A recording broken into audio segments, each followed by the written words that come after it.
Major breaking news. Anthony Joshua will fight Jake Paul on December the 19th in Miami. Yes, it's really happening. Jake Paul will face the two-time unified heavyweight world champion Anthony Joshua on Friday, December the 19th in Miami, Florida. It's going to be an 8-round fight with 3-minute rounds and 10-ounce gloves. It's Joshua's first fight since being knocked out by Daniel Dubois in September last year.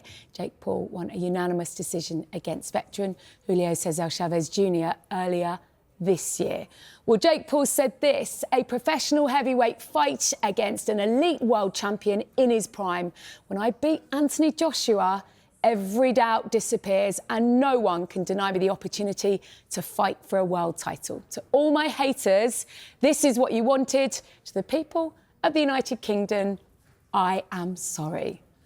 Well, Joshua has said this: Jake or anyone can get this work. No mercy. I took some time out and I'm coming back with a mega show. It's a big opportunity for me, whether you like it or not. I'm here to do massive numbers, have big fights and break every record whilst keeping cool, calm and collected. Mark my words, you'll see a lot more fighters take these opportunities in the future. I'm about to break the internet over Jake Paul's face. There will be a kick-off news conference this Friday in Miami. Yep, we can't wait. And we will bring you the best bits of that on Sky Sports News.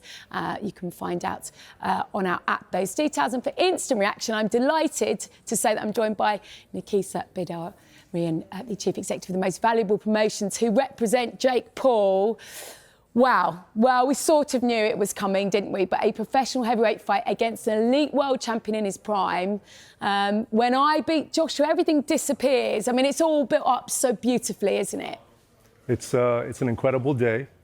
Jake thought of this in March of this year and said, I want to fight Anthony Joshua.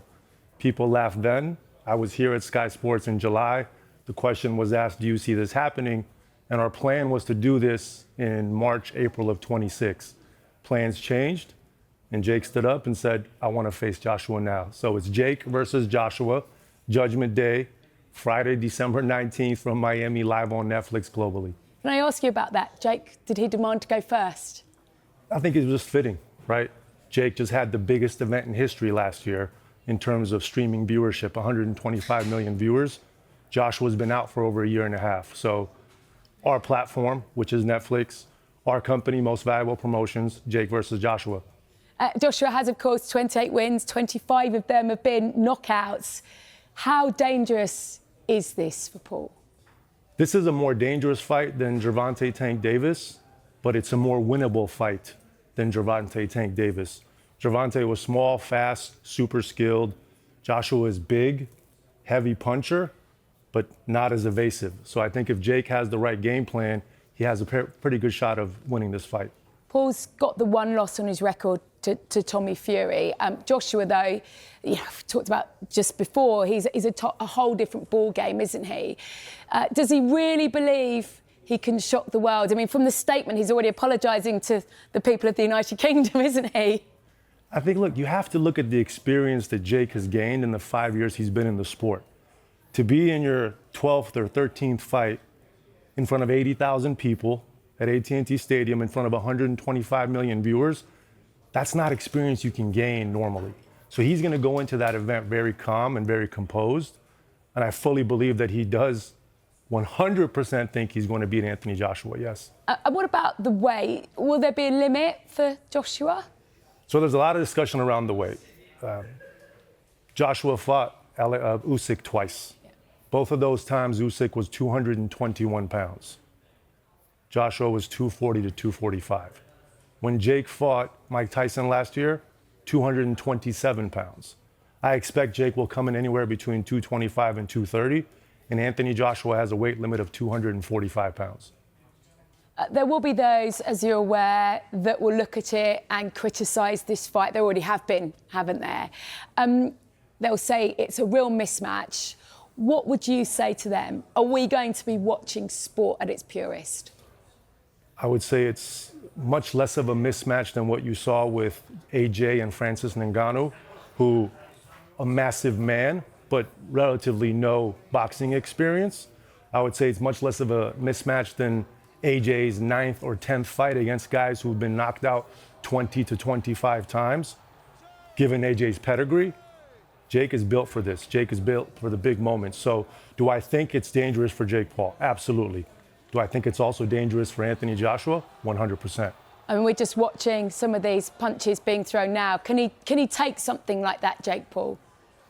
Alexander Usyk took it, right? I think that was a perfect 1-2 combination by Joshua, again, on a fairly stationary fighter in Francis Ngannou, who had a good performance against Tyson Fury. But I don't think Tyson Fury took that fight serious for 1 second until he was knocked down. You're standing here today, you know, you talked about coming in here and muting this back in July. We never get to be in that room. What were the negotiations like? How do you pull something like this together?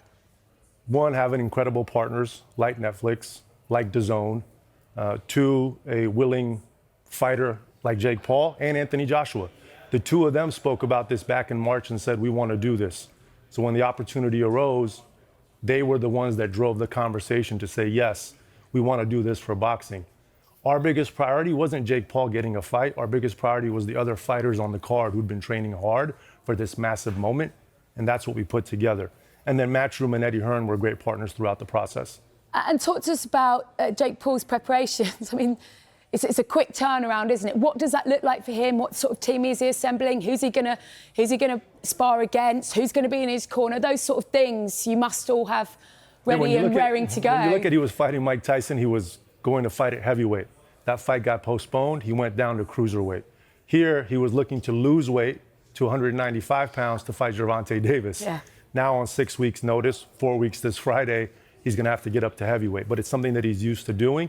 And when you look at the cruiserweight to heavyweight division, Usyk being the perfect example, common for cruiserweights to step up into heavyweight. But in terms of people to spar with, who's going to be in his corner? Same team that's been in his corner the entire time, right? Jake lives out of Puerto Rico, has a purpose-built facility there that he trains in 5 days of the week. So that team is just assembling different sparring partners than they were for Gervonta Tank Davis. We know that undoubtedly these two are the headline, but what else can we expect that night on the 19th? Sure. Most of the fights that we'd announced for the Tank fight will stay on this card, the biggest being the co-main event, which is Alicia Baumgartner, who fought on Sky in 2022 as the co-main versus Michaela Mayer. She's fighting Leila Boudouin. That is a 12 times 3 fight. So these two women are doing men's rules, men's rounds, men's minutes. And as you stand here now, 6 weeks out, do you honestly believe he can do it? Because if he does, this shakes up the whole sport of boxing, doesn't it? There's a lot of plans for 2026 for Anthony Joshua.